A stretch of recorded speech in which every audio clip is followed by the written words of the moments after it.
જય શ્રી કૃષ્ણ ચાંદની. જય Shri Krishna. Good morning. Good morning. ક્યાં જવાનું છે અત્યારે આપણે?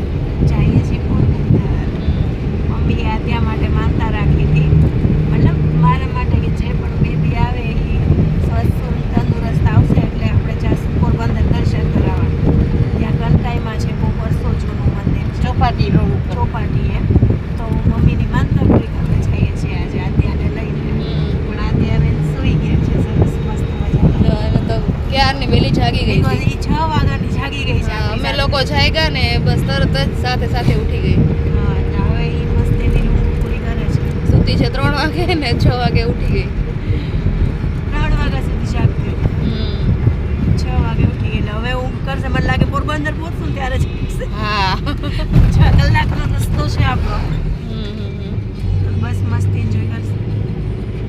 તો ચલો મળીએ નેક્સ્ટ લોકેશન જ્યાં હશે ત્યાં આપણે બ્લોગ શેર કરશું. મમ્મી પહેલા તમે પોરબંદર રહેતા હતા ને નહીં? હા. ત્યાં જન્મ હતો તમારો? પોરબંદર જુબેલી.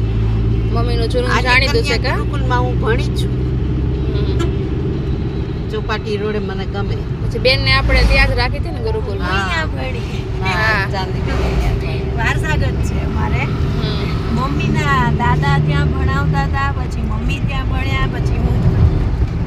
પણ આદ્યાને નથી મોકલી મારે હવે, કારણ કે ઈ હોસ્ટેલમાં ના રહી શકે. ત્યારે સ્ટ્રીક થઈ ગયું હોય ને વધારે વધારે પાછું. strict છે. ચોપાટી અમે રોડે પહેલા બી રહી સાયકલ પણ હવે આપણે અત્યારના આપણા વચ્ચાપાટી ના સાયકલનું ચક્કર હવે ત્યાં મારે. જનરેશન ના રહી શકે. હુંય નથી રહી શકી, હુંય નથી રહી. એટલે મેં કિસ્સું નહીં નહોતી લીધી. આ કિસ્સું કહેતી હતી કે મને શોખ છે, પણ મેં કીધું તું ના રહી શકે, બહુ સ્ટ્રિક્ટ હતી. હું રાજકોટ પીજી માં રહી હતી પણ હોસ્ટેલમાં પીજીમાં નથી સહેલું રહી. પડે આપણે, પણ માં હાર્ડ પડે. તો ચલો હવે મળશું હવે અહીં ક્યાંક આપણે